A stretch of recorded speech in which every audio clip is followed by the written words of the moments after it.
Adams tá à ń fa ọ̀rọ̀ yẹn gbà yẹn Dìmánà yìí náà ló jáde lórí pé olóyè ni o kì í ṣe oyè yìí. Dìmánà yìí ló jáde tó sọ nínú fídíò yẹn pé àwọn babaláwo 4 péré ni wọ́n lọ sí ọ̀dọ̀ olóyè. Bọ̀bọ́ ìfún ara ẹ̀ ló fẹnu ara ẹ̀ confess pé babaláwo 4, fídíò yẹn ṣì wà lórí YouTube mi, ẹ lè lọ wá níbi tó ti sọ ọ̀rọ̀ yẹn pé babaláwo 4 ló lọ sọ́dọ̀ olóyè. Babaláwo 4 nígbà tí wọ́n lọ fọ́lé bàbá wa tí wọ́n pa Àdùgán pa kìnìún. Bọ̀bọ́ yìí jẹ́wọ́ pé babaláwo 4 ló lọ sọ́dọ̀ olóyè. Ó ti yé, so dájúdájú bọ̀bọ́ yìí mọ̀ nípa gbogbo nǹkan tó ṣẹlẹ̀ nílé bàbá wo olóyè ọmọ Adéyẹmọ. Ẹ lọ wá fídíò yẹn, ó wà lórí Àlólé Baba 1010, ó wà ńbẹ̀ o, níbi tó ti fẹnu ara ẹ̀ jẹ́wọ́. The same man yìí ni o. Ẹ tún máa gbọ́ nǹkan tó sọ lénìí o. Mo fẹ́ kẹ́ ṣe rí gbogbo nǹkan wọ̀nyí, ẹ jẹ́ ká máa ní lọ́wọ́.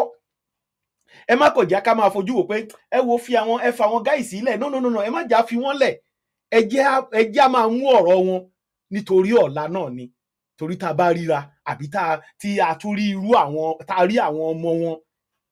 táwọn ará bíbí a lè máa gbé nǹkan tí bàbá wọn ti ṣe sí wọn wájú, àwọn náà lè rí. Kì í ṣe pé a máa ṣe wọ́n láburú ọbẹ̀ tí wọ́n kọ̀ fojú rí. Ó ti yé, ẹ jọ̀ọ́ ẹ farabalẹ̀, ẹ já tún gbọ́ nǹkan tó sọ. Ẹ rí i pé ọ̀rọ̀ tó ń sọ so ní I'm hot láti sọ̀rọ̀, ọ̀rọ̀ tó fẹ́ sọ yẹn ó bloody gan, ó ti yé yín, ó ń gbé nínú gan. So ẹ bá mi share ètò yẹn, ẹ̀yin olólùfẹ́ mi, ẹ bá mi share ẹ share sí gbogbo platform OPC kí wọ́n súnmọ́ mi ká tún jọ wá sọ̀rọ̀ bí ọmọ ìyá sí bàbá. Ẹ ṣé mo dúpẹ́.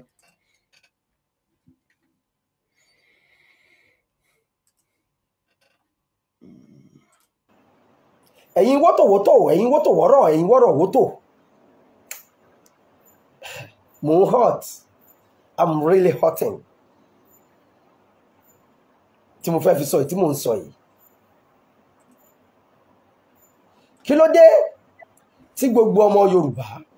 tẹ́ ń pariwo Ààrẹ Ọ̀nà Kakanfò ilẹ̀ Yorùbá lórí ọ̀rọ̀ ètò ààbò ilẹ̀ Yorùbá? Ó ní kí ló dé? Ṣé bàbá wa Bọ́lá Ahmed ọmọ Tinubu ọmọ olódò idẹ, ṣé kìí ṣe ọmọ Yorùbá ni? Ṣé kìí ṣe òun ni ààrẹ orílẹ̀-èdè ilẹ̀ Nàìjíríà? Ìgbà tí ìyà ń jẹ gbogbo Haúsá Fúlàní, Buhari gbà wọ́n. Buhari gbéjọba lé wọn lọ́wọ́. Buhari jẹ́ kó máa rìn, kó máa yọ nínú ìlú. Buhari jẹ́ kí ọmọ Haúsá Fúlàní kó máa gbé idà rìn, kó máa gbé ọ̀bẹ rìn, kó máa gbé dágà rìn kiri nínú ìlú. Ìgbà tí ò wá sí ètò ààbò ilẹ̀ Yorùbá mọ́, ọmọ Yorùbá ni ààrẹ orílẹ̀-èdè Nàìjíríà tó jẹ́ bàbá wa Bọ́lá Ahmed Tinubu. Ìtópọ̀nù ìwà ń pariwo Ààrẹ Ọ̀nà Kakanfò ilẹ̀ Yorùbá. Ṣé ẹ lọ́gbọ́n lórí ni? Ṣé ẹ ní làákàyè? Gbogbo ẹ̀yin tẹ́ ń fi Ààrẹ Ọ̀nà Kakanfò ṣe rẹ́mẹ́dì, mo fẹ́ fún wọn àáfàá súnà, mo fẹ́ fún ẹ níwọ́n ni. Àjọ wà nínú Olúfimọ́ team ni, kò sẹ́ni tó lè yọ mí kò nú ẹ̀yin Saheed Òṣùpá. Ṣùgbọ́n kíkí Dr. Saheed Òṣùpá kó lọ bá mi fún ẹ níwọ́n ni. Tó bá ń gbé síwájú tó ń gbé lẹ́yìn, tó bá torí wípé ọmọ Ṣéhù ti sọ wípé Abu Ebel abẹ́nìkan tẹ 1 million fóun, tó bá yẹ pé 1 million yẹn nìwọ náà fẹ́ gbà tó fẹ́ fi ààrẹ tayín, wàá parẹ́ kúrò lórí ilẹ̀. Máa ṣe kọ́mẹ́dì ẹ lọ. Àjọ wà ní Olúfimọ́ team ni, strong team Olúfimọ́ ni mí. Tó bá ti gbé tààrẹ Ọ̀nà Kakanfò wọ́, wàá bára ẹbí tí ó yẹ kó bára ẹ o.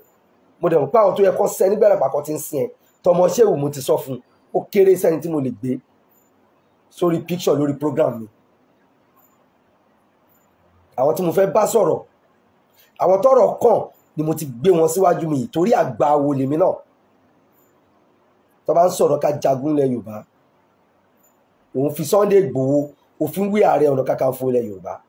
Kí ni Sunday Adéyẹmọ ṣe? Ẹ̀ẹ̀dẹ̀ sọ, ẹ̀ẹ̀dẹ̀ post iṣẹ́ tí Sunday Adéyẹmọ ti ṣe nílẹ̀ Yorùbá tó wà successful.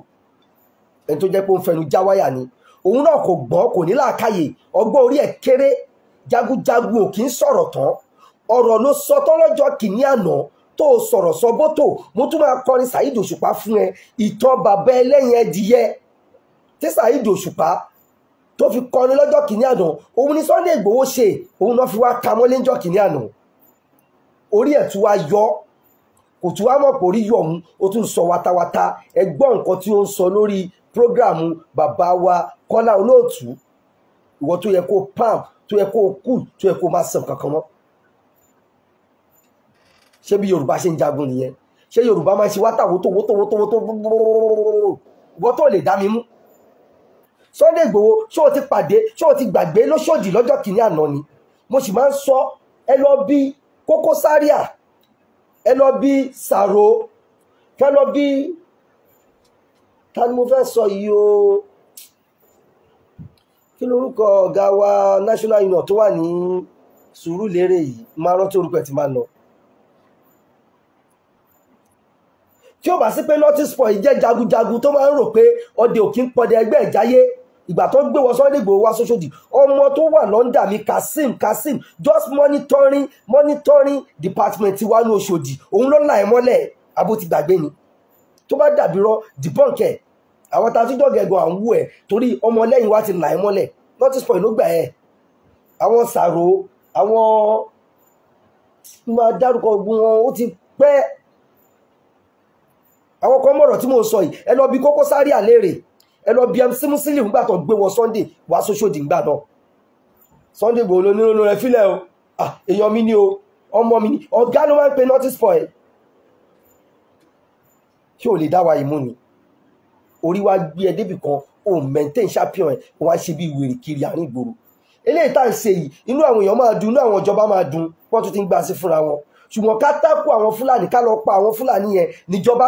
wọ́n fẹ́ arrest wa lé lórí, lọ́fẹ́ ṣe nǹkan. Àwa ti mọ̀ náà. Ṣé wọ́n ní intelligence report ni? Ṣebí owó òṣèlú àti post tó fẹ́ jẹ́ kó fi ẹ́ sí ní Yorùbá land ní nǹkan tí làákàyè wà. Ẹ wò bí tẹ́ ti ń gbé Yorùbá nation bọ̀. Saheed ọmọ Bọ̀tádà, ibo lẹ bá dé? Àwọn èèyàn yín kọ̀ọ̀kan ní Yorùbá nation dà. Àdògán dà. Kí ló ṣe fún fámílì Àdògán tó pa nínú ilé ẹ̀? So lágbára tádògán ni? Mo gbé ẹ sẹ́gbẹ̀ẹ́ kan, mo ń lọ síbi tí mò ń lọ. Gbogbo ẹ̀yin ọmọ Yorùbá, ẹ má sọ̀rọ̀, ẹ má pe Ìbà Abíọ́dún Gani Adams mọ́, ẹ má pe Ààrẹ Ọ̀nà Kakanfò ilẹ̀ Yorùbá mọ́, ẹ pe bàbá wa Bọ́lá Ahmed Tinubu. Ẹ máa dárúkọ ọmọ olódò dẹ, tẹ́ máa ń dárúkọ, tẹ́ máa ń pọ́nlé yẹn, ẹ máa dárúkọ ẹ̀ pé ìyà tí ń jẹ àwọn ọmọ ẹ̀ nílẹ̀ Yorùbá, Fúlàní ti ń pa wá.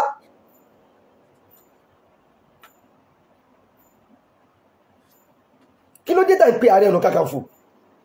Kí ló dé tá ń dárúkọ ẹ̀? Ìwọ Sunday yìí náà tó bá fẹ́ wẹ̀ tó fẹ́ yán kọ̀ọ̀kan, ó ṣe fi aṣọ tí ò ní hò kó fi jó ẹnu ẹ̀. Wọ́n lé ẹ kúrò nílùú torí ìsọkúsọ tó ń sọ yìí. Ṣé o ti gbàgbé pé rálí Èkó ló fẹ́ ṣe? Tán ní kó o má ṣe tí nọ́mbà tó fi bà ẹ́ tó bà ẹ́ lọ́jọ́ kìíní àná. Èmi ò mẹ́ tó wá ká ẹ mọ́lẹ̀. Àmẹ́ tó wá ká ẹ mọ́lẹ̀. Wọ́n ká ẹ mọ́lẹ̀ náà, àwọn èèyàn ń gbé ẹgún fence, o escape tán, ó ní ẹ̀wọ̀n tó lọ ṣe ní Benin Republic. Lọ́ọ̀yà ẹ sọ pé òun ké bíi bébì ni, ó ní wọ́n ṣe ènìyàn bí ọmọdé. Ìjọba Benin Republic wọ́n rí ilé tán, ó lọ Germany, ó tún dé, wọ́n tún fún ẹ ní freedom kan, ó tún sọ yàmàyàmà lẹ́nu. Kí ló ń ṣe ẹ́ Sunday? A ti mọ̀ ẹ́, orí ti gbé ẹ débẹ̀. Ṣé wọ́n fẹ́ fi ẹ́ rí bí Ààrẹ Ọ̀nà Kakanfò ni? Bí sọ́mọ̀ sílẹ̀ ni, èmi Ọlá Federal Sunday ṣo lè dá mi mú ni? So mo fi Ọlọ́run bá tó dá mi ṣẹ̀rí, mo fi Ògún Lákàyè Ọ̀ṣìbàlẹ̀ búra, mo gbogbo lẹ̀ Oòduà àbúrà, Sunday ò lè dá mi mú one on one. Wọ́n wá fi ẹ́ wí Ààrẹ Ọ̀nà Kakanfò ilẹ̀ Yorùbá. Nǹkan ti pa wá pọ̀ rí náà tó ó sá náà, ó lè fara gbà, ó lè rìsífù ẹ̀, ọ̀ bí ẹrẹ. Nǹkan táwa ti fara ara rìsífù, ó lè rìsífù ẹ̀. Kí n ṣọ̀rọ̀ ẹnu mi lórí social media. Tẹ́mi ti fara gbà, ó lè rìsífù ẹ̀ Sunday. Orí wa gbé ẹ débì kan, àwọn èèyàn tó wá ń tàn ẹ́, wọ́n ń gbọ́rọ̀ lẹ́nu ẹ, ó mọ̀ pé àwọn akọ̀ròyìn, àwọn oníwèé ìròyìn, gbogbo àwọn tó sọ̀rọ̀ lórí social media yìí, wọ́n fẹ́ fi ọ̀rọ̀ ẹnu wọn pa ẹni. Ṣé o ti gbàgbé pé bàbá wa Professor Pella bó ṣe lágbára tó, orí ìwé ìròyìn tó wà, àwọn akọ̀ròyìn ló bá sọ̀rọ̀ tó fi drop nǹkan tí ò yẹ kó drop, tó fi rí bàbá wa Professor Pella mú. Wọ́n ti gbérú ẹ̀ wá bá Ààrẹ Ọ̀nà Kakanfò time without number, ààrẹ ń gbá wọn sẹ́gbẹ̀ẹ́ ni torí pé ikú tó pa ẹlẹ́dìyẹ kò gbọ́dọ̀ pa ẹ́. Torí pé ikú tó pa ẹlẹ́dìyẹ kò gbọ́dọ̀ pa eléwúrẹ́. Kí ló ń ṣìwọ́ Sunday Igboho tó lè pe gbogbo àwọn tó ń sọ̀rọ̀ ń pa ẹ̀ yìí? pé kó dákẹ́ ẹni tí Ààrẹ Ọ̀nà Kakanfò ilẹ̀ Yorùbá tọ́ sínú fún and let me bring you people to the what I want to bring you to. Ṣé ẹ ń pè mí lórí program yẹn ẹ má pè mí mọ́ ẹ jọ̀ọ́ ẹ jẹ́ kí n parí program yìí.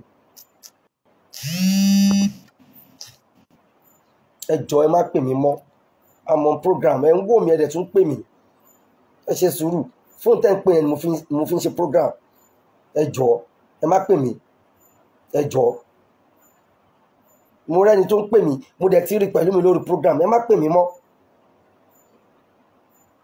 Now Ààrẹ Ọ̀nà Kakanfò ilẹ̀ Yorùbá Abíọ́dún Gani Adams ẹ jẹ́ kí n já ẹ̀yin èèyàn kan tí ẹ̀ ní làákàyè nílẹ̀ Yorùbá ẹ jẹ́ kí n já yín ẹ jẹ́ fún yín ní code méjì nípa Ààrẹ Gani Adams kẹ́ lọ máa yiri ẹ̀ wò. Code alákọ̀ọ́kọ́ Ààrẹ Ọ̀nà Kakanfò ilẹ̀ Yorùbá Ìbà Abíọ́dún Gani Adams ti kàwé.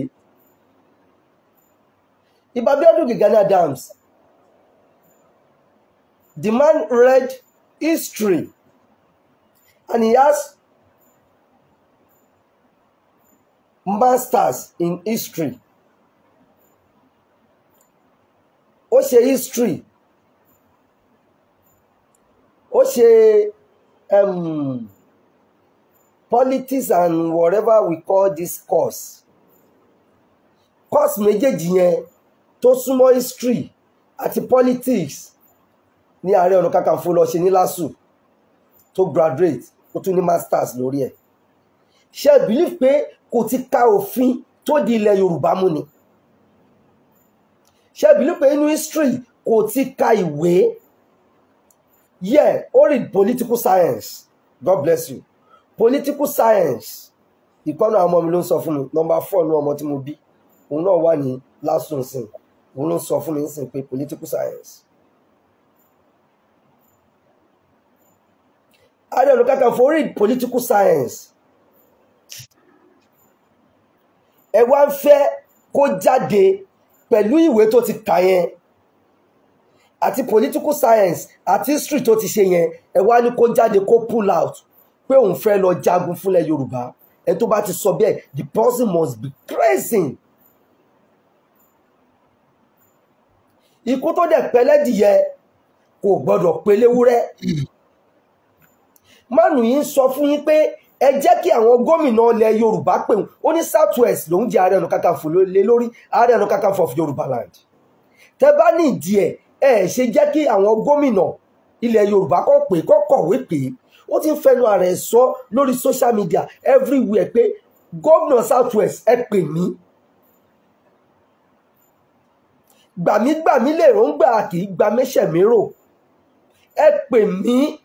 tẹ́ bá ti pè mí màá dá yín lóhùn. Sunday tí wọ́n pè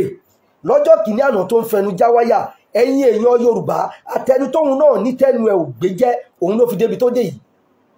Ó tún fẹnu ara ẹ̀ sọ pé òun ò lè gba Muritala airport wọlé Benin Republic lòun gbà wọlé òun tún gbàbẹ̀ wọ Nàìjíríà ó tún gbójú fún ẹ tó rójọ́ ọmọ Yorùbá ó tún sì ń wọ ilẹ̀ Nàìjíríà ó tún sì ń lẹ́nu. Ṣé kò sí Haúsá nu DSS ni? Ṣé kò sí Ìgbò nu wọn ni? Àwọn ọmọ Ìgbò èèyàn wọn tó ń jà fún òmìnira Nnamdi Kanu ó wà ní custody. Òfin tó gbé Nnamdi Kanu gbé ìwọ Sunday Igboho náà òun wọlé òun jáde àwọn èèyàn ń rí ẹ ó tún sì wà lẹ́nu bebebe bóyá torí pé àìkàwé ẹ àbí pé àwọn tó fẹ́ sún ẹ àbówó tó ń wá di politics ló ń wá àwọn èèyàn kan wá ń fi ẹ wé Ìbà Gani Adams ìwọ tó lè fi wé èmi Ọlá Federal ó lè dá mi mú mo fi gbogbo nǹkan tí màá jẹ́ ní ayé búra Sunday ó lè dá mi mú kábọ̀ torí àwọn ọ̀gá tí mo ń gbé fún. Tó bá ní ká jagun làwa náà kò fẹ́ fẹ́nu já ogun ẹnu wú gate lórí social media ni.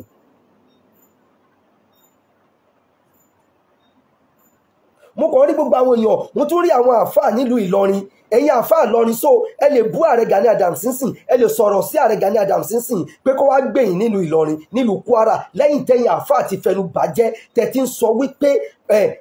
ẹlẹ́bọ ni olóògùn ni abẹ́ ti gbàgbé ọjọ́ kìíní àná tẹ́ ń pè lólóògùn ẹlẹ́bọ pé ẹ̀yin Kwara kò ń ṣe ilẹ̀ Yorùbá ẹ jẹ́ ń gbé yín débẹ̀, ẹ̀yin àfáà Kwara, ẹ̀yin àfáà Ìlọrin yìí, ṣé bí ẹ̀sìn mùsùlùmí lẹ tẹ̀lé? Inú àdìtì ànábì Muhammad, lẹ́yìn pé ànábì ó dàgbà, ó ṣe ọmọ ọ̀dọ̀, ó ṣe darandaran, lẹ́yìn ẹ̀ ogun lànábì tún fi lé ayé ẹ̀já. ẹ̀yin ẹ̀ ṣe kọ́pì kẹ́ fọ́lọ̀ àdìtì ànábì Muhammad, kẹ́ kó nǹkan ogun tànábì já kẹ́yìn yẹn, kẹ́ kó ọkọ̀, kẹ́ kó àdá, kẹ́ kó bọ́ jáde, kẹ́ jà fúnra yín nílọrin àti Kwara tẹ́ ń pè nílùú tó súnmọ́ àlùjọ náà tó jìnnà síná, àbí nǹkan ta yín lórí ni? Kí ló dé tẹ́ wá ń pe ẹlẹ́bọ, tẹ́ ń pe olóògùn pé kó wá gbà yín là? ṣé kan ṣe yín ni? àwa fúnra wa mọ̀ pé Yorùbá lónìí lọ́rin, ṣùgbọ́n ẹ̀tanú ọ̀tẹ̀ orí burúkú tẹ̀m̀bẹ̀lẹ̀kun yín tẹ́ ẹ fẹ́ fi ṣe ìlú Ìlọrin, ẹbí ló pa àwọn ọmọ Yorùbá àgbọ́n ni, ẹbí ló pa Ààrẹ Ọ̀nà Kakanfò ògbọ́n, ẹbí ló pa lè push lè rí push mọ́, ó kọjá abẹ́ fún yín. Ordinary meeting, National Coordinator Council meeting ta fẹ́ wá ṣe nílọrin, ṣé ẹ mọ̀ bẹ́ẹ̀ ṣe lérí fún Ààrẹ Ọ̀nà Kakanfò ilẹ̀ Yorùbá pé kò gbọdọ̀ wọnú Ìlọrin wa? Ó padà wọnú Ìlọrin náà, ó dọ́dọ̀ ọba yín, ó sọ ọ̀rọ̀ tútù, ó sọ nǹkan tó fẹ́ ṣe.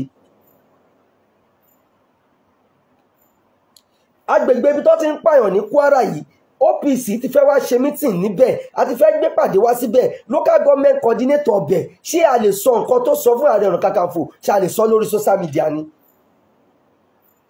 Ààrẹ Ọ̀nà Kakanfò sọ fún pé a fẹ́ wá ṣe ìpàdé OPC ńbẹ̀, fún wa ní àpúrúfà, ṣó fún wa dè ní? Tí ò bá fún wa, tá bá débẹ̀, tá bá bẹ̀rẹ̀ ìpàdé, ọlọ́pàá tẹ́ẹ̀rí nígbà tó ń pa yín, sójà tẹ́ẹ̀rí, DSS tẹ́ẹ̀rí, a máa rí wọn, wọ́n máa kọ́fà ìpàdé wa yẹn, wọ́n á lọ arrest wa pé àwa ṣe nǹkan tí ò yẹ ká ṣe, abẹ́ bílùpá àgbọ̀n ni. Ààrẹ yìí dẹ̀ ń pariwo pé ẹ jẹ́ kí gómìnà yín pè òun, tẹ́ bá pè láàrin 2 hours, tí ó bá dáhùn láàrin 2 hours yẹn, nǹkan tó bá ti wù yín ni kẹ́ sọ. Ó kọ lẹ́tà sáwọn gómìnà South West, ó tún ṣe reminder, ó tún ṣe gbogbo ẹ̀ pé ẹ pè mí.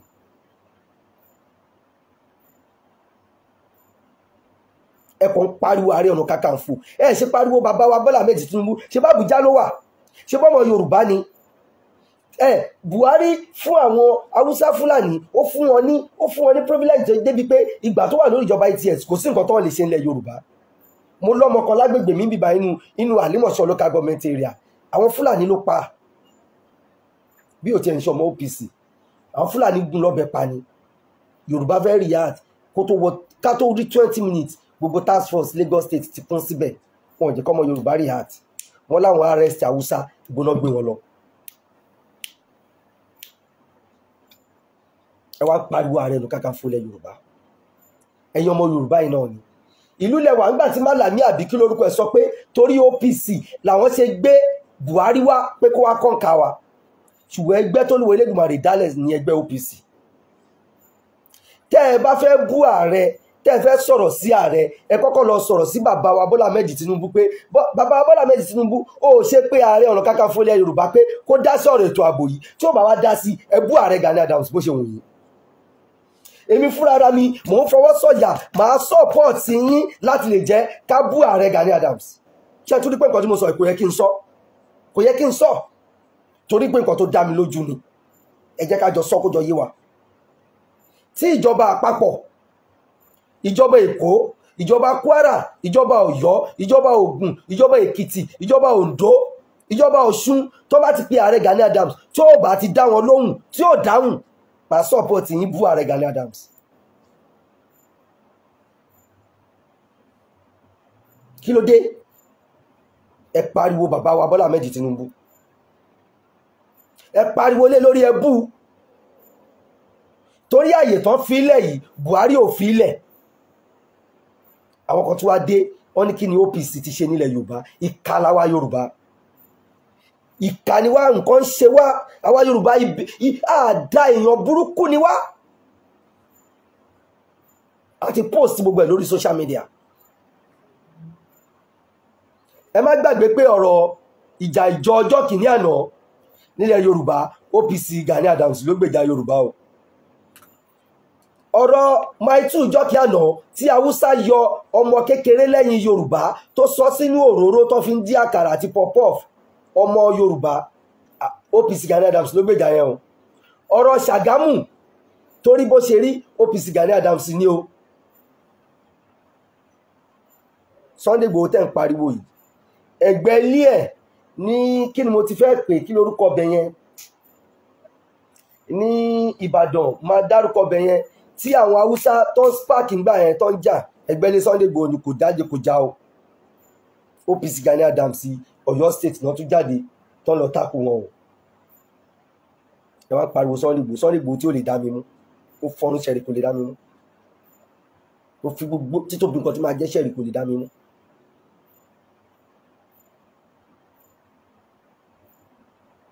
Along the line mo ti sọ time without number iṣẹ́ tí ọmọ ẹgbẹ́ OPC Abiodun Gani Adams ti ṣe nílẹ̀ Nàìjíríà àti ilẹ̀ Yorùbá ò kéré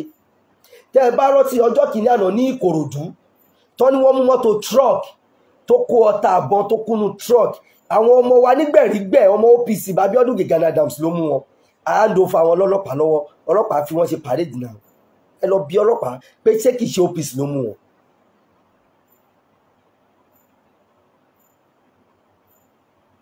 Edgar tó jẹ́ assistant commissioner of police ní Lagos state nígbà yẹn ìgbà tí àwọn Bàdó ń da Ìkòròdú láàmú he called Ìbà Abiodun Gani Adams for assistance àti post gbogbo ẹ̀ lórí Facebook. Ibẹ̀ làwọn èèyàn kan tó ti wá mo rí interview kan tí bàbá wa kan ṣe lórí Ààrẹ Ọ̀nà Kakanfò ní station ṣé kìí ṣe TVC station àbí kí lórúkọ station bàbá wa Bọ́lá Ahmed Tinubu tó wà ní OPIC yẹn radio station yẹn ẹ ti fi Ààrẹ Ọ̀nà Kakanfò joyè àìmọye nǹkan tó fẹ́ ṣe ẹ ṣe pé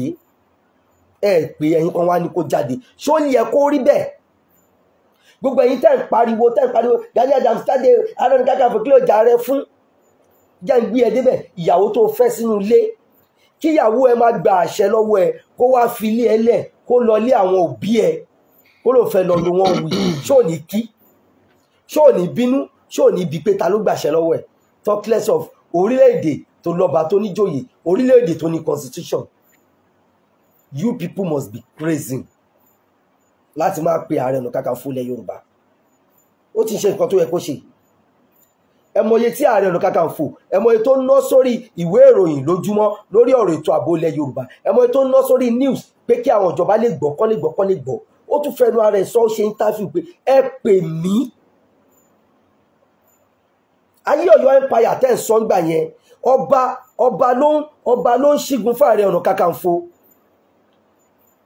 but ayé tá a wà yìí ṣé ẹ ti ríbi tí gómìnà ti ń fún ọba ní suspension ni ọba tí gómìnà fún suspension Ààrẹ Ọ̀nà Kakanfò tí gómìnà ò fún ní certificate ẹ wá ní kó jáde kó lọ jagun ìlú are you people okay?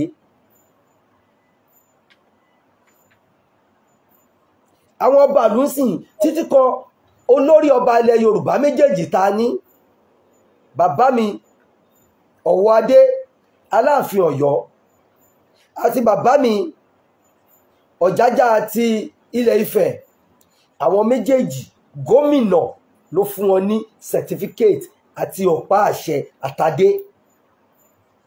ó wà ní constitution gómìnà lè yọ wọn gómìnà lè fún wọn ní suspension ẹ wá ń sọ pé kí Ààrẹ Ọ̀nà Kakanfò kó jáde kó kọ́ ọmọ ogun jáde kó lọ jà fúnlẹ̀ Yorùbá ṣẹ́yìn tẹ́ ń sọ yẹn ṣe pé lórí Sunday Igboho mo dárúkọ ẹ̀ tán Sunday Adéyẹmọ tá a mọ̀ sí Igboho àwọn èèyàn tún wá ń tì ẹ́ jagunjagun ń sọ̀rọ̀ pẹ́pẹ́pẹ́pẹ́pẹ́pẹ́pẹ́pẹ́ eléyìí tó tún sọ lórí ètò Kọ́lá Olóòtú yẹn ó ti fi kó bára ẹ̀ táwọn èèyàn kan bá fẹ́ gbá sí fún ẹ táwọn Ìgbò fà fẹ́ ṣe wọ́n á ní kí ni Nnamdi Kanu ṣe tó fi ń firú ìyàbá yẹn jẹ́ wọ́n gbé ẹjọ́ tiẹ̀ jáde ó tún ti ń wọ Nàìjíríà Nnamdi Kanu náà rí rìlíìsì ní kóòtù yẹn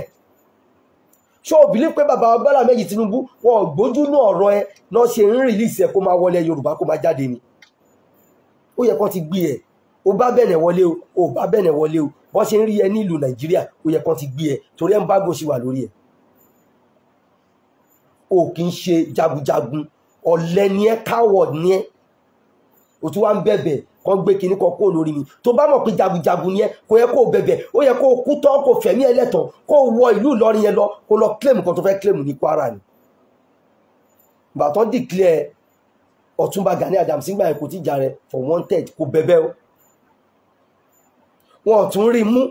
wọn ò rí mú ẹ lọ gbọ́ ọ́nù tàn ẹ̀yẹ lẹ́nu yòbòyòbò yàbàyàbà yàbàyàbà ẹ̀yẹ lẹ́nu yàmàyàmà ẹ lọ gbọ́ ọ́nù tàn Ààrẹ Ọ̀nà Kakanfò Ìbà Abíọ́dún Gani Adams ó declare ara ẹ̀ ni fún Nigerian Police Force pé èmi tẹ̀ ń wá rèé kò dẹ̀ fọjọ́ kan bẹ̀bẹ̀ rí pé ẹgbẹ́ ń bágò àbí ẹgbẹ́ wanted kúrò lórí mi jagunjagun ò kí ń fọ̀ jagunjagun ò kí ń padà sẹ́yìn jagunjagun ò kí ń bẹ̀bẹ̀ you will stand on your toe kí ló ń ṣiyẹ́ kí ló gbé tó ń gbìn torí ẹ bá gbé ẹ débẹ̀ ó ṣe ló làákàyè kún ìtókù wọ Sunday Adéyẹmọ ó ṣe ló làákàyè kún ìtókù Ààrẹ Gani Adams ni ẹ prison yard mélòó ni wọ́n ti sùn nílẹ̀ Yorùbá lórí ọ̀rọ̀ ilẹ̀ Yorùbá gbogbo àwọn tó ń gbé ẹga tó ń kún ẹ gẹ́gẹ́ ìyà mélòó ló jẹ fún ilẹ̀ Yorùbá tó bá froze àkáǹtì ẹ ó tún ní bó ṣe ń gbowó lọ́wọ́ àwọn ọmọ Yorùbá ní diaspora àmọ́ iye tó ti gbà àmọ́ ọkọ̀ tó ti ṣẹlẹ̀ lórí ọ̀rọ̀ pé gbowó Yorùbá nation yìí ó ṣe pa ẹnu ẹ mọ́ ó ṣe pa ẹnu ẹ mọ́ kó o fẹnu síbi tẹnu ń gbé tàbá fẹ́ jàjà fún ilẹ̀ Yorùbá Ààrẹ Ọ̀nà Kakanfò ní kọ́kọ́ ló fẹ́ jà ìwọ náà ti wà ní ọmọ ogun ilẹ̀ Yorùbá ṣùgbọ́n ó máa lọ tò behind Ìbà Abíọ́dún Gani Adams ni wọn bí ẹrí òsínwájú kí ló ti ṣe ilẹ̀ Yorùbá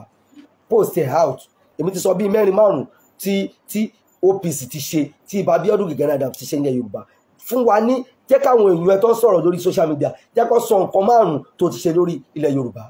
ìgbọ̀ngàn tó lọ pariwo lọ́jọ́ kìíní àná ó lọ fún wọn ní wọ́n nìní àwa la mú wákìlì náà last rally tó fẹ́ ṣe ní Lagos State tí wọ́n ní kó o má ṣe tó ló fẹ́ ṣe òun ló bu ẹ́ lọ́wọ́ tó fi sá jáde kó olùtọ́ fi gbé ẹ gorí fẹ́ǹsì sá lọ náà wọ́n tún wá gbé kinní ẹ kó lórí ẹ wọ́n gbójú òtún gbẹnu dákẹ́ ṣáàrẹ Ààrẹ Ọ̀nà Kakanfò ilẹ̀ Yorùbá ṣó fìgbà kan bẹ̀bẹ̀ rí jagunjagun ò kí ń bẹ̀ tó bá ti mọ̀ kórí òótọ́ ló wà you will stand on your toe Sàírúwá kú títorí àwọn ọmọ ìlú ẹ̀ ni Nnamdi Kanu ìyá Biafra ló ń jẹ ìwọ náà tó bá ló fẹ́ jà fúnlẹ̀ Yorùbá má máa bẹ̀bẹ̀ ọ̀lẹ ni ẹ́ owó òṣèlú owó politics ò fẹ́ gba 2027 election bàbá Bọ́lá Ahmed Tinubu ó gbà mí lẹ́nu láti sọ àtàwọn tẹ́jọ́ ń tẹ̀léra yín tó bá gbé wò charisma yẹn ó jìnnà síra wọn náà wá tí Ààrẹ Ọ̀nà Kakanfò ilẹ̀ Yorùbá gbogbo ẹ̀yin tẹ́ wá ń pe ààrẹ pé kó wá jà ẹ má pe ààrẹ o ẹ pe ààrẹ Bọ́lá Ahmed Tinubu ẹ pe bàbá wa Bọ́lá Ahmed Tinubu ẹ sọ fún wọn pé irú opportunity tí Buhari fún àwọn Haúsá Fúlàní ẹ ní kí bàbá Bọ́lá Ahmed Tinubu kọ́ fún OPC náà àbẹ̀bẹ̀ oyè lọ́wọ́ wọn àbẹ̀bẹ̀ honorary lọ́wọ́ wọn àbẹ̀bẹ̀ anything lọ́wọ́ wọn tílé oge Ààrẹ Ọ̀nà Kakanfò ilẹ̀ Yorùbá tó ge ẹ̀jẹ̀ Olúwa Olódùmarè tó ń ránṣẹ́ ó ti dáhùn tó máa jẹ mọ́ ẹ ṣe pé bàbá Bọ́lá Ahmed Tinubu ẹ ṣe pé gómìnà ibi tí nǹkan ti ń ṣẹlẹ̀ ẹ tún wá rí pé wọ́n gbá wa ẹ rí pé wọ́n tàn wá ìgbà tó ń pa wá yẹn ní Kwara a sọ̀rọ̀ ìgbà tó ń rí pé omi ti fẹ́ tẹ̀yìn wọ̀gbìn lẹ́nu. ẹ jọ̀ọ́ ẹ jẹ́ n sáré gba ìpè yìí mo fẹ́ kẹ́ ẹ farabalẹ̀ kẹ́ ẹ gbọ́ a máa dá ọ̀dọ̀yọ̀ yìí a máa dá lóhùn ọpọlọ ẹ ti kú mo tiẹ̀ ń wò pé báyà àní sọ̀rọ̀ sí ṣùgbọ́n mi mọ̀ pé n tó báyìí ló rò lẹ́jọ́ ẹ gbóhùn sókè bàbá mi mo kàn ní kí sáré gba ìpè yín pápápá ni ẹ gbóhùn sókè.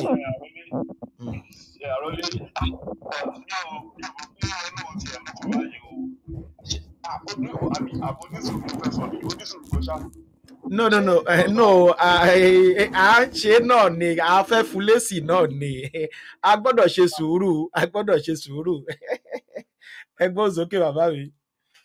inú ọ̀rọ̀ tó sọ ní inú èmi nìyí a bá ń ṣèfẹ̀ pamọ́ ni a fẹ́ ṣèfẹ̀ pamọ́ fún ni a fẹ́ kó wà lórí archive fún àwọn ọmọ ẹ̀ àti fún gbogbo ọmọ kóòtù òjèrè láti máa rí bẹ́ẹ̀ ni ẹ gbóhùn sókè dádì mi ẹ gbóhùn sókè a máa dá lóhùn. ṣé kò sí ọ̀nà tí èèyàn tẹ̀lé fi já ọ pípò lẹ́gbàá ni irú ọmọ tó ń sọ̀rọ̀ ọmọ kékeré yẹn kí èèyàn jáde balẹ̀ kí èèyàn nà. àwọn tó máa já lẹ́gba náà ó ṣeé ṣe kí fídíò yìí bọ́ sí wọn lọ́wọ́ tó yẹ pé wọ́n tiẹ̀ máa já lẹ́gba gan gbogbo ariwo tó ń pa olóyè ò lè dáhùn mú yẹn tó yẹ pé wọ́n á mọ̀ bọ́ ṣe máa ṣe ó rán àwọn èèyàn létí gbogbo nǹkan tó ti ṣe náà ni gbogbo àwọn iṣẹ́ ibi tó ti ṣe ó rán wọn létí ni. wọ́n ti ní 1000 tó lè fi rí adéta tó lè ti ní ago kékeré kan wọ́n bẹ̀ sí sọ̀rọ̀ burúkú pa lẹ́nu iṣẹ́ ẹ máa gbọ́dọ̀ burúkú tó pọ̀. a máa dá lóhùn òun náà ni mo ṣe ń play fídíò ẹ̀ á dá lóhùn á dá lóhùn. ẹ ṣeun ẹ ṣe mo dúpẹ́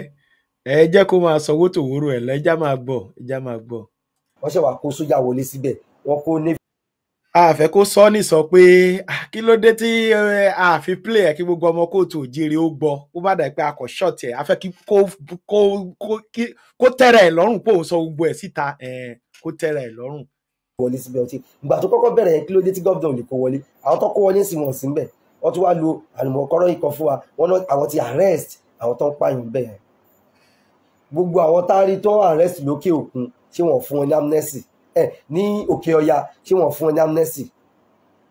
òkè ọya láti rí níbi táwọn bandit ti Tinubu wá sínú ìlú tó wá bá gómìnà tó wá bá ṣèpàdé tó tún padà sínú ẹ bá pariwo Ààrẹ Ọ̀nà Kakanfò ilẹ̀ Yorùbá mọ́ àwọn gan wà àti steady àti random àti ṣetán láti jagun fúnlẹ̀ Yorùbá ṣùgbọ́n tí wọn bá ṣígun fún wa bó ṣe yẹ kó ṣígun ogun yẹn proper àní jáde. I am telling you the reality. ẹ má pariwo Ààrẹ Ọ̀nà Kakanfò mọ́ ẹ má pariwo Abiodun Gani Adams mọ́ ẹ pariwo bàbá wa ẹ túbọ̀ bí mo ṣe pè ẹ pariwo bàbá wa Bọ́lá Ahmed Tinubu. ìgbà tí Buhari wà ń bẹ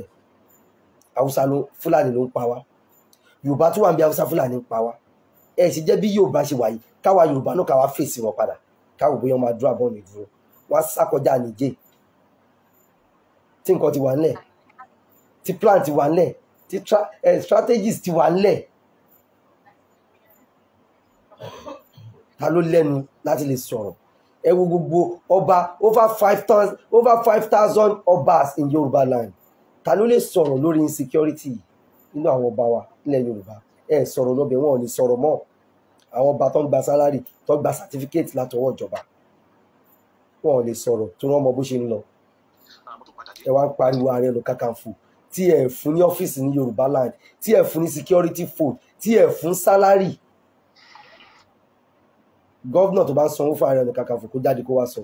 mínísítà tó bá fún lówó kó jáde kó wá sọ presidency tí owó bá ti ń wọ àkáǹtì Ààrẹ Ọ̀nà Kakanfò ẹ jáde kẹ́ wá sọ kí lẹ́yìn ọmọ Yorùbá pariwo fún ẹ pariwo bàbá wa Bọ́lá Ahmed Tinubu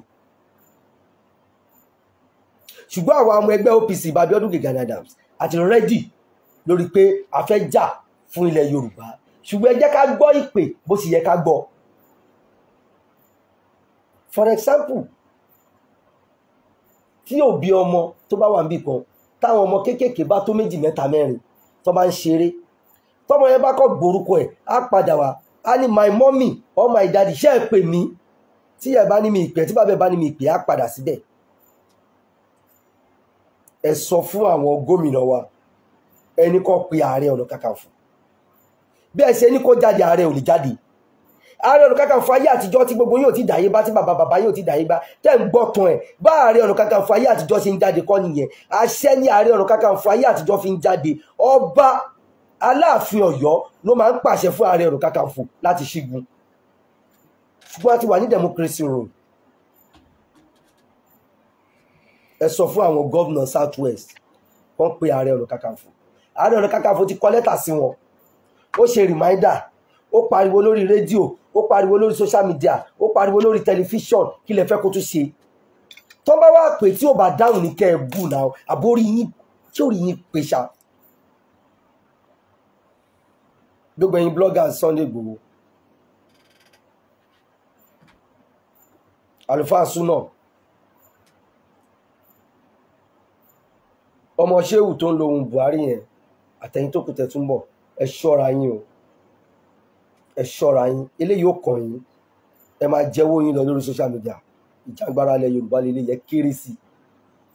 àjànàkú kọjá mórí nǹkan fìrí tá a bá rí ni ká la rí ni lọ́rọ̀ Ààrẹ Ọ̀nà Kakanfò ilẹ̀ Yorùbá ẹbí pé kó gbọ̀nyìn Sunday Igboho tẹ̀ ń kọ́lé ṣó ní freedom ilẹ̀ Yorùbá dàbórí yín dàrú ni ti ẹ̀ pé lórí inú yóò pé lórí inú yín bu Sunday tẹ̀ ń kọ́lé freedom ẹ̀dà ní Yorùbá land ẹni kí Sunday Igboho ẹni kó travel kó gba Muritala airport wọlé orí yín ti dàrú òfin yẹn kọ́ ló gbé ni ẹtú wọn fẹ́ fòfin yẹn gbé Ààrẹ Ọ̀nà Kakanfò ilẹ̀ Yorùbá àti síta ẹbí pé táwọn fẹ́ jagun tí ilẹ̀ Yorùbá fẹ́ jagun ẹbí pa Ààrẹ tó fẹ́ jagun adé máa pàṣẹ ni gbogbo báyẹn ń declare Gani Adams wanted Ọ̀túnba Gani Adams wanted ń gbà yẹn ẹbí pé Gani Adams ló ṣẹ̀ ni Gani Adams kọ́ ló hùwà tó ń gbé fún yẹn àwa tá a ṣẹ̀rì àwa member all member of Oòduà People's Congress all members of Oòduà People's Congress ló ṣẹ̀ṣẹ̀ yẹn ń gbà yẹn ṣùgbọ́n olórí ogun ló máa ń fèsì ẹ̀ all members of Oòduà People's Congress àwa la ṣẹ̀ṣẹ̀ yẹn ìgbà tá a ṣẹ̀ tán la di ọ̀nà sójà ìgbà tán wà rẹ́ni kọ̀ọ̀kan mú ọ pariwo olórí wa sórí yín pé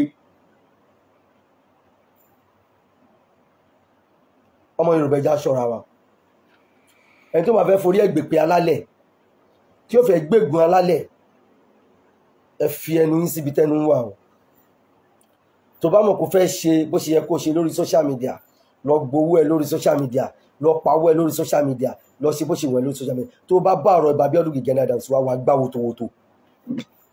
OPC Ààrẹ Gani Adams àṣe nọ́mà gan asáàfù ilẹ̀ Yorùbá gan èmi tẹ́ ń wò ìmọ̀ sáàfù ilẹ̀ Yorùbá gan mi gba sálárì mi gba anything ó pọ̀ nú àwọn ọ̀gá wa wọ́n sáàfù ilẹ̀ Yorùbá gan wọn gba sálárì wọn gba anything ẹ má gbàgbé ọ̀pọ̀ nú àwọn èèyàn wà ní prison yard ilẹ̀ Yorùbá náà jà fún ọ̀pọ̀ wà wọ́n ti ní ààbò ara ilẹ̀ Yorùbá náà jà fún ọ̀pọ̀ ti kú ilẹ̀ Yorùbá náà jà fún.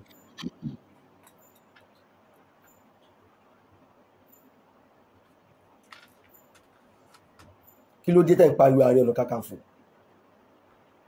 ṣé òun ni Nigerian soldier ni ṣé òun ni Nigerian police ni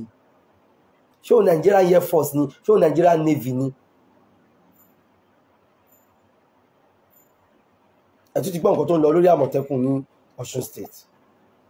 wọ́n lo politics lé wa lórí wọ́n ń ṣe gbogbo ẹ̀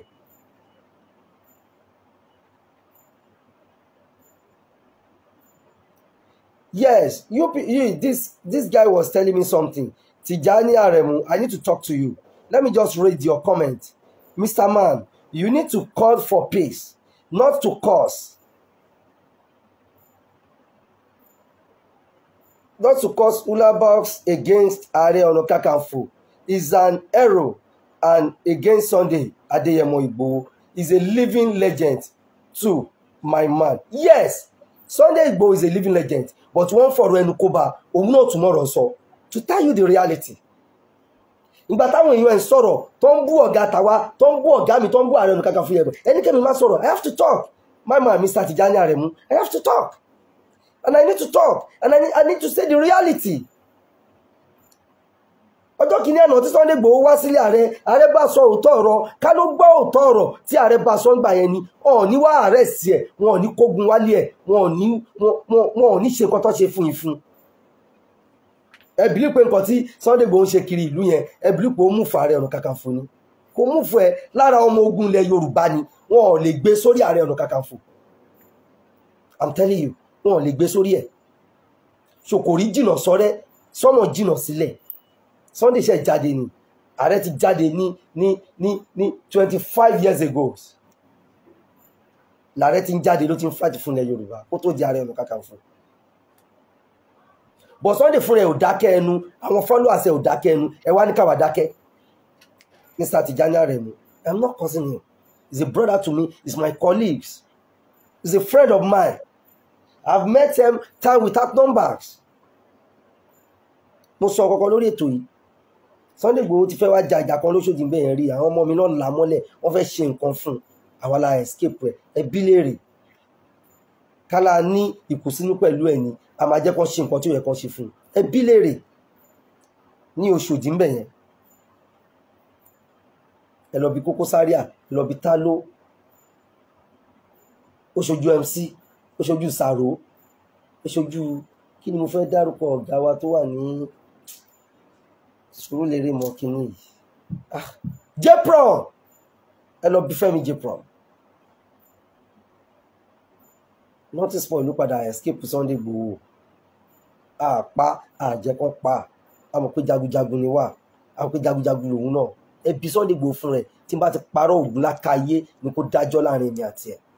kan tí mo sọ reality ni a ṣe nǹkan kan fún un a escape ẹ̀ náà a gbé kúrò láàrin àwọn pípì yẹn notice point ló gbé sórí ọ̀kadà ló ń jẹ́ kó yé wa pé ẹni tó bá bire kó yìnbọn fún ẹni tó bá bire kó ṣe kíní kan notice point kí adẹ̀mọ̀ pé notice point a lè wojú ẹ̀ jagunjagun ńlá ni notice point gbogbo àwọn ọmọ tó dúró yẹn gan tó fẹ́ ṣe nǹkan fún Sunday Igboho ọwọ́ gbogbo wọn bọ́ wọn ò lè ṣe anything fún notice point ló gbé escape ẹ lọ béèrè lọ́wọ́ àwọn ọ̀gá wa tí mo sọ yìí kí ló ti fẹ́ ká ṣe òun ló yẹ kó stop àwọn tó ń sọ ìsọkúsọ nípa ẹ̀ against Ààrẹ Ọ̀nà Kakanfò tó bá ti ń sọ bẹ́ẹ̀ àti believe pé wọ́n ti ń sọ àwa náà máa sọ tiwa ọwọ́ ní kí la ṣe ilẹ̀ Yorùbá a ṣe gudugudu méje yàyà mẹ́fà ilẹ̀ Yorùbá ilẹ̀ Yorùbá lẹ́wà ní gbogbo yín wà nígbà tí bàbá wa máa tún pè bàbá wa bàbá mi ni wọ́n láwọn kì í ṣe ọmọ Yorùbá ọmọ Bẹ̀nẹ̀ làwọn ọmọ gbákọ̀ làwọn ọmọ Ìgbò làwọn bàbá wa Olúṣẹ́gun Ọbásanjọ́ nígbà tó ní kọ́ máa ṣe sísàtà fún àwa OPC ọmọ OPC tó bá ti mú kọ́ máa pa wọ́n kọ́ máa ṣe gbá kọ́ máa ṣàwó ilẹ̀ Yorùbá lẹ́wà àtúbọ̀ ọmọ wọn lọ́wọ́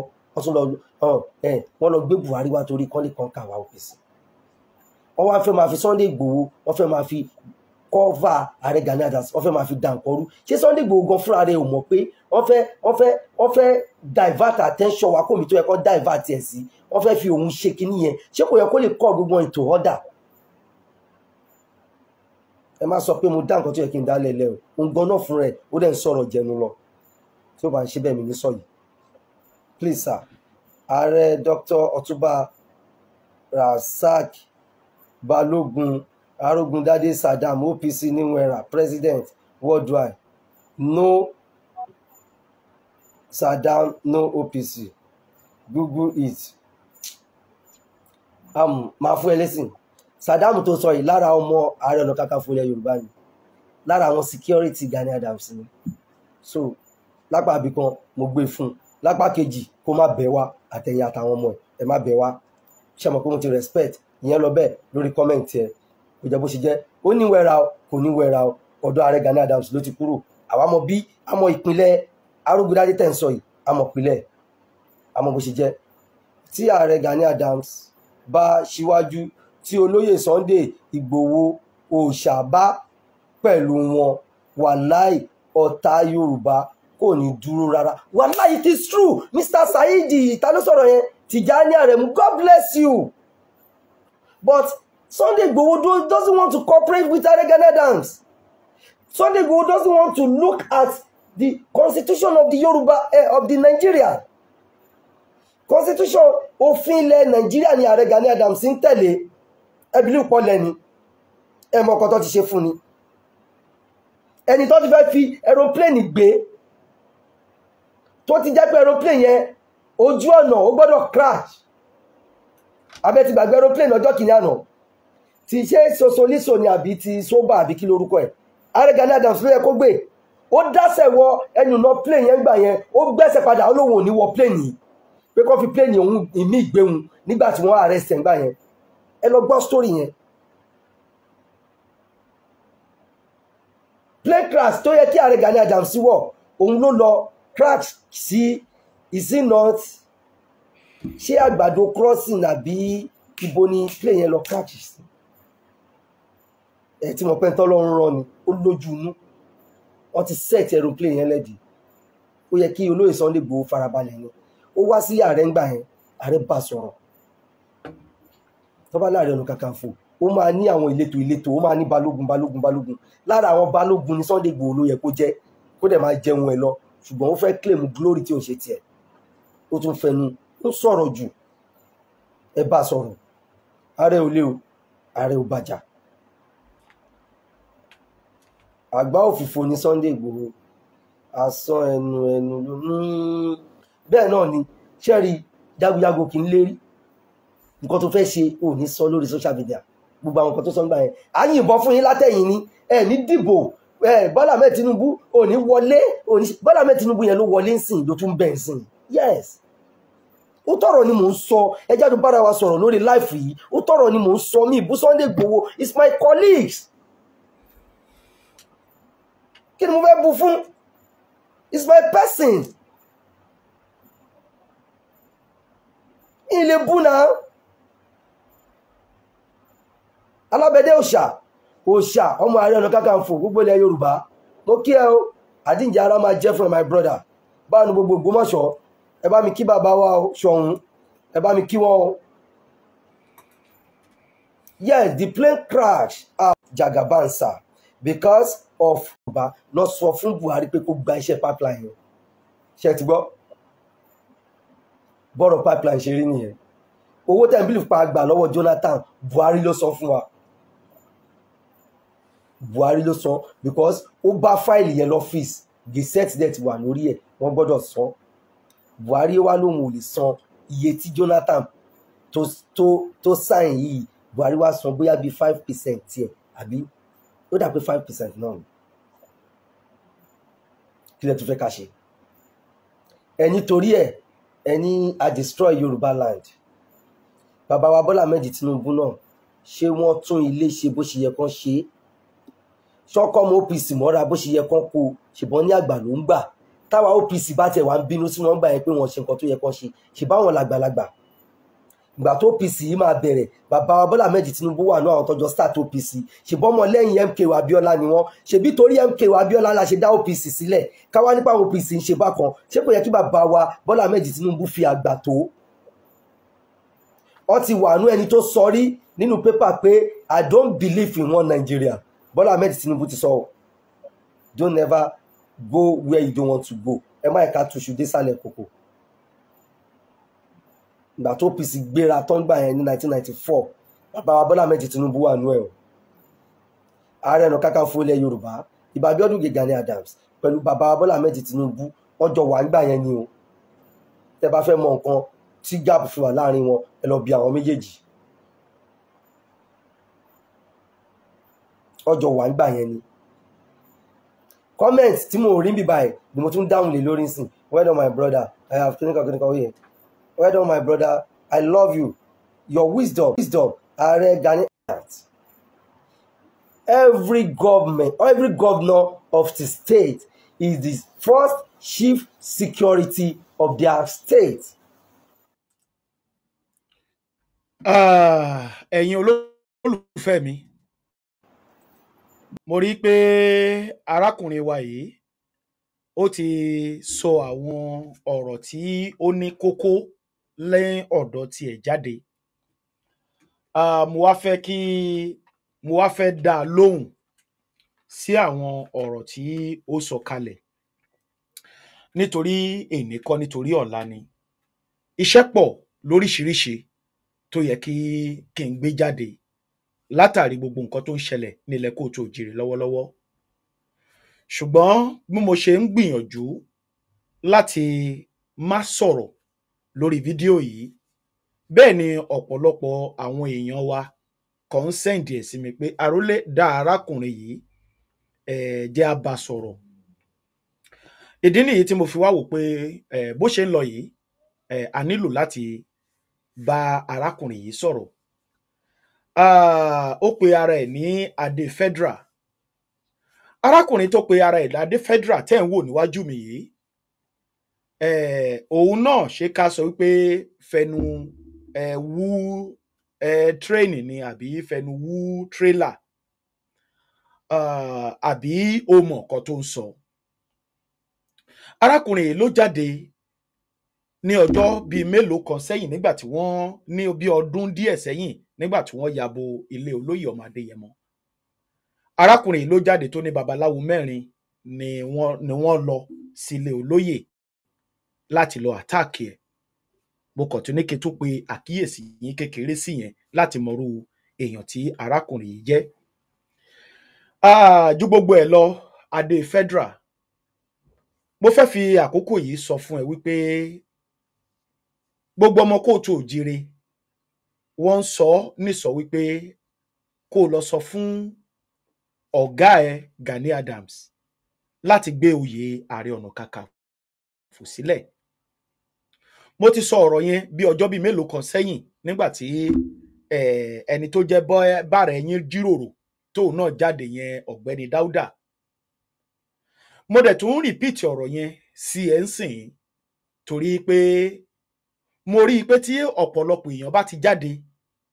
tí wọ́n bá ti ń béèrè lọ́wọ́ ọ̀gá yín tó jẹ́ Ààrẹ Ọ̀nà Kakanfò tó gba oyè Ààrẹ Ọ̀nà Kakanfò, tẹ́ bá ti rí àwọn èèyàn tó ń jáde tó ń béèrè, ẹ̀yin máa wá jáde síta láti wá máa àtáàkì olóyè Ọmọ Adéyẹmọ. Bẹ́ẹ̀ dẹ̀ rèé, arákùnrin tí ẹ̀ ń sọ̀rọ̀ rẹ̀ yìí, olóyè Ọmọ Adéyẹmọ, kò bẹ́ẹ̀ nìkan kọjà, kò bẹ́ẹ̀ nìkan kọ bínú. Bẹ́ẹ̀ ni ẹ̀ gbọ́ bí tí olóyè Ọmọ Adéyẹmọ ti jáde tó ti sọ̀rọ̀ pé òun rèé o tóun sọ báyìí o. Olóyè Ọmọ Adéyẹmọ ò ṣe bẹ́ẹ̀. Ṣùgbọ́n ọ̀pọ̀lọpọ̀ nínú àwọn ọmọ kóòtù òjíire tí wọ́n kọ̀ jókòó tí wọ́n dárò wípé nǹkan bí eléyìí ń ṣẹlẹ̀, ṣèbí torí tí a fi ní Ààrẹ Ọ̀nà Kakanfò sí rèé, alágbára gbogbo ilẹ̀ Yorùbá tó yẹ kó dìde. Ṣùgbọ́n nígbà tí ọ̀gá yín tún lọ ṣe interview, Adé Federal, mo kàn ń jẹ́ kó yí ẹ ohun tó ń ṣẹlẹ̀ torí pé mo rí pé ó kù díẹ̀ káàtó, ó lọ́pọlọ lọ títí, tánṣó báyìí ni. So òun la fi ní ká try láti bá ẹ sọ̀rọ̀. Ọ̀gá ẹ, arákùnrin kan jáde, brọ́dà wa kan jáde lẹ́nu ọjọ́ mẹ́ta yìí. Ó lóun wo gbogbo interview Ìbàgà, òun wo gbogbo interview Ààrẹ Ọ̀nà Kakanfò tó jẹ́ ọ̀gá ẹ. Ó lóun wò ó lóun jókòó study gbogbo ẹ̀. Òun wá rí nírí wípé arákùnrin yìí kò nífẹ̀ẹ́ ilẹ̀ Yorùbá, pé ó fẹ́ kó pa àwọn ọmọ Yorùbá tó pọ̀ kó òun lè ráyè fi gba contract láti gbà lọ́wọ́ ìjọba kan lè tún sanwó bó ṣe sanwó pipeline bó ṣe san fún kan tó lè sọ ọ̀gọ̀rọ̀ owó fún. Arákùnrin jáde ó sọ èròǹgbà ẹ̀ lórí gbogbo nǹkan tó ń lọ. Now ìwọ wá pẹ̀lú gbogbo àwọn ọ̀rọ̀ míì táwọn èèyàn ń sọ lórí ayélujára. Ọ̀gá yín jáde ó sọ pé wọ́n gbọ́dọ̀, gẹ́gẹ́ bó ṣe sọ ń sìn, pé ọ̀gá yín gbọ́dọ̀ gbàṣẹ láì jẹ́ wípé wọ́n fún yín láṣẹ. Ọ̀bá àrùn Yorùbá kí gbogbo ilẹ̀ Yorùbá kó dèrú, orí àṣẹ yẹn lè máa dúró lé lórí. Wọ́n gbọ́dọ̀ pàṣẹ fún yín kó tó di pé ẹ jáde. Adé Federal, kì í ṣe wípé a ti rí i pé ọ̀gá yín ò ti ṣe bẹ́ẹ̀. A ti rí i pé ọ̀dájú aláìnífẹ̀ẹ́ ilẹ̀ kóòtù òjíire lọ̀gá yín. Kì í ṣe pé àárí a ti rí i. Kì í ṣe pé a mọ̀ pé ọ̀gá yín owó ló ń fẹ́, gẹ́gẹ́ bí arákùnrin yẹn ṣe sọ pé láì jẹ́ pé wọ́n bá ti pa gbogbo ilẹ̀ Yorùbá, tó bá kù díẹ̀ kó pa ilẹ̀ Yorùbá run tán, àwọn ọba àṣẹ sọ̀rọ̀, àwọn ọba àṣẹ dìde torí wọ́n á ti rí pé ó ti tán pápátá. So tí ọ̀gá yín bá máa dìde yẹn, ta lè ọ̀gá yín wá fẹ́ jà fún nígbà tó ti pa á fi Yorùbá tó ti pàdánù? Ta ni ọ̀gá yín wá fẹ́ jà fún gbà yẹn? Kì í ṣe pé àwa mọ̀ torí pé ọ̀gá yín ọ̀hún náà ti practice ẹ̀ nígbà ayé Buhari. Gbogbo lẹ́tà tí ọ̀gá yín kọ ń gbà yẹn, odidi ọdún 7 wọ́n pa Yorùbá ń gbà yẹn náà ni. Èsì yín again, ọ̀gá yín ò mọ̀ pé ó yẹ kóun tún dìde, àṣẹ yẹn ló tún dúró dè. So àwa ti mọ̀, ṣùgbọ́n àwa ń sọ fún yín sìn wípé ó yẹ yẹn kọ̀gá yín lọ gbé e lẹ̀ torí pé ìdójútì ńlá ló jẹ́.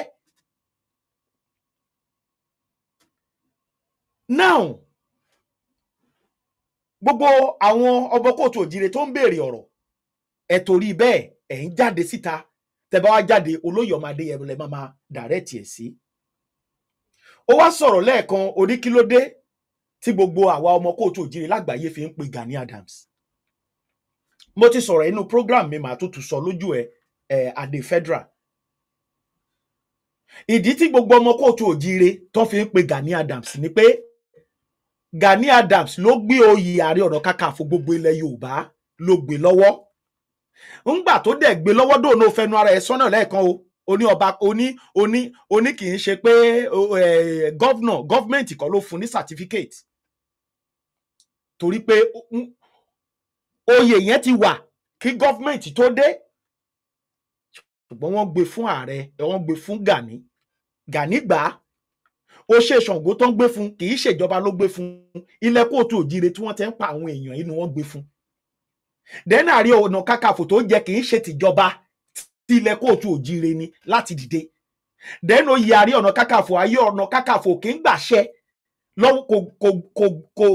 kò lẹ́tọ̀ọ́ láti gbàṣẹ lẹ́nu ìjọba nítorí òun fún ara ẹ̀ mọ̀ pé ọba tó fi òun jẹ gan ọba yìí ò láṣẹ ṣùgbọ́n òun ní agbára ó yẹ kó because wọ́n sọ Ààrẹ Ọ̀nà Kakanfò wọ́n ní wọ́n fọwọ́rọ̀ rí kú àfẹ́ kì í ṣe pé bẹ́ẹ̀ à ń fi sọ pé kó o máa fọwọ́rọ̀ rí kú o àwa ò gbàdúrà ikú fún ṣùgbọ́n gbogbo nǹkan wọ̀nyí ló yẹ kí ọ̀gá yín ti rò kó tó di pé ó gba oyè yẹn because Ààrẹ Ọ̀nà Kakanfò máa ń react ó máa ń ṣe bí Ààrẹ Ọ̀nà Kakanfò ó máa ń lu agbára láti dáàbò bo ilẹ̀ kóòtù òjìire ni so ọ̀gá yín ò nílò láti gbàṣẹ lọ́wọ́ ìjọba kó tó di pé ó jáde ìdí nìyẹn táwọn èèyàn fi ń sọ̀rọ̀ pé ó yẹ kó dìde wọ́n ní Ààrẹ Ọ̀nà Kakanfò ti tiwọ́ bọ̀wé nígbà tí ò ti gba Ààrẹ Ọ̀nà Kakanfò ló tiwọ́ bọ̀wé gbàrà tó ti gba Ààrẹ Ọ̀nà Kakanfò gbogbo ohun tó ti ṣẹlẹ̀ yẹn ti ṣẹlẹ̀ ó ti ní agbára wọ́n ti gbé gbogbo agbára ilẹ̀ kóòtù òjìire fún ó yẹ kó lò ní tó bá declare wanted ń sì kọ́ máa wá gbogbo ọmọ kóòtù òjìire náà ló máa dìde àmọ́ pé yà ó lo ipò ẹ̀ ṣùgbọ́n ọ̀gá yín fi ipò yẹn ó fi ń gbáfẹ́ kiri ó fi ń kóbìnrin gẹ́gẹ́ bá a ṣe ń gbọ́ ó fi ń náwó ní patí ná gbogbo ẹ̀ wọ́n dẹ̀ ń pọ̀ ọmọ kóòtù òjìire ìdí nìyẹn táwọn ọmọ Yorùbá fi ń sọ̀rọ̀ so Tinubu tó dẹ̀ sọ pé ká máa pè yín ṣebí gbogbo wa náà lájọ rí pé ọ̀rọ̀ òṣèlú ni wọ́n fi bandit ń ṣe fún wa kí gbogbo wa máa rojú ráàyè ká máa rojú ráàyè gbọ́ tara wa débi tá a ti máa dìde pé a fẹ́ rí nǹkan tí wọ́n ń ṣe fún wa ṣẹni tó yẹ pé ètò ààbò ló ṣe ń wá kiri ń ṣe bó ṣe máa bá yí ẹ̀ ṣe máa da ṣóò ló máa rántí pé ebi ń pa òun gan ṣóò ló máa rántí pé olóṣèlú kan kówó òun nǹkan tí wọ́n fi ń ṣe fún wa nìyẹn bẹ́ẹ̀ dẹ̀ rí ó ń pa wá lára àwọn Fúlàní ń lò láti fi gbalẹ̀ wa so gbogbo ẹ̀ náà ló ṣojú ẹ̀ so ìdí nìyẹn tọmọ kóòtù òjìire fi ń pariwo tí wọ́n fi ké sí Tinubu torí wọ́n mọ̀ pé Tinubu fún ara ẹ̀ òun gan ò yàtọ̀ sí bandit lọ́wọ́ tá a wà yìí òun àti bandit same làwọn méjèèjì because inú ìjọba ẹ̀ ni wọ́n ti ní peace deal nsìn inú ìjọba ẹ̀ lọ́pọ̀ àwọn Boko Haram ti wá balẹ̀ tí wọ́n ń ṣe bó ṣe wù wọ́n ìgbà ayé Buhari gan kò worst eléyìí so ìdí nìyẹn tí ọmọ kóòtù òjìire ò lè fi pé Tinubu èyí tó ń pe Tinubu tó kó sójà lọ sí Kwara lẹ́yìn ìgbà tí sójà ń lọ ṣùgbọ́n wọ́n tún padà lọ attack wọn ní Kwara again tá a tún padà gbọ́ tó tún pa èèyàn 25 fún bẹ́ẹ̀ so ìdí nìyẹn tá a lè fi pé Tinubu tó jẹ́ pé ọ̀dọ̀ Ààrẹ Ọ̀nà Kakanfò tó gbé oyè ilẹ̀ kóòtù òjìire tó gbé lọ́wọ́ yẹn ibẹ̀ la máa lọ láti béèrè pé agbára tó gbà yẹn kí ló fẹ́ fi ṣe Ààrẹ Ọ̀nà Kakanfò kì í bẹ̀rù kò dẹ̀ jẹ́ kó dúró de pé kó pàṣẹ fóun kó tó jáde torí pé ìtàn Ààrẹ Ọ̀nà Kakanfò wọ́n sọ pé wọ́n fọwọ́ rọrí kú so tí ọ̀gá yín tó wá gba oyè yẹn òun náà mọ̀ pé àwọn alágbára Kọ́ra Akíntọ́lá even títí dé orí MKO Abíọ́lá tó fi owó ṣe tiẹ̀ so ó yẹ kó ìyẹn kì í ṣe tó bá yá pé wọ́n fọwọ́ rọrí kú yẹn gangan ni kókó bí kò ṣe pé bí wọ́n ṣe máa lo ìgbésí ayé wọn nínú ogun jíjà òun ni ló fi rí bẹ́ẹ̀ o kì í ṣe pé bá wọ́n fi ń ṣépè fún wọn pé wọ́n ní fọwọ́ rọrí kú o kì í ṣe pé bá wọ́n fi ń ṣépè fún Ààrẹ Ọ̀nà Kakanfò pé wọ́n ní fọwọ́ rọrí kú bẹ́ẹ̀ wọ́n ti wo bó ṣe lo bí gbogbo àwọn tó jẹ oyè yẹn bí wọ́n ṣe lo ìgbésí ayé wọn bó ṣe lo ìgbésí ayé wọn bó ṣe lo oyè yẹn nítorí pé inú akin ọmọ akin gbogbo agbára ni wọ́n máa ń gbé fún wọn ọ̀gá yín wá gba tiẹ̀ ó wá fi ń ṣe flẹ́jọ̀ kí ló fi ń gbá pátí kiri ó fi ń create OAU OPU ó fi ń create OPU káàkiri ó fi ń gbowó káàkiri diaspora gbogbo àwọn tó dẹ̀ ń fún lówó ní diaspora tó ń fún ní gbogbo nǹkan ní diaspora torí pé oyè tó gbé lọ́wọ́ yìí ni wọ́n ṣe ń fún lówó tó bá pé ordinary OPC lásán ni ní ti àwọn yòókù tí wọn ò dá mọ̀ wọn ò ní dá òun náà mọ̀ ṣùgbọ́n Ààrẹ Ọ̀nà Kakanfò tó gbé sórí yẹn òun ni wọ́n fi ń respect ẹ̀ káàkiri gbogbo ibi tó ń lọ lókè òkun ọ̀gá yín ó ń fi Ààrẹ Ọ̀nà Kakanfò ń gbowó lọ́wọ́ ọmọ Yorùbá kiri ogun wá dé, wọ́n ń ja gbogbo ìlú tó ti ń gbowó kiri yẹn, wọ́n ń jà lógun, ó wá dúró pé ìjọba ló gbọ́dọ̀ sígun fún un. Ẹ rí pé ọ̀rọ̀ nọ́nsẹ̀nsì, ọ̀rọ̀ yẹ̀yẹ́ ṣá nìyẹn. Pé tí wọ́n bá sígun fún òun, tí gọ́vnọ̀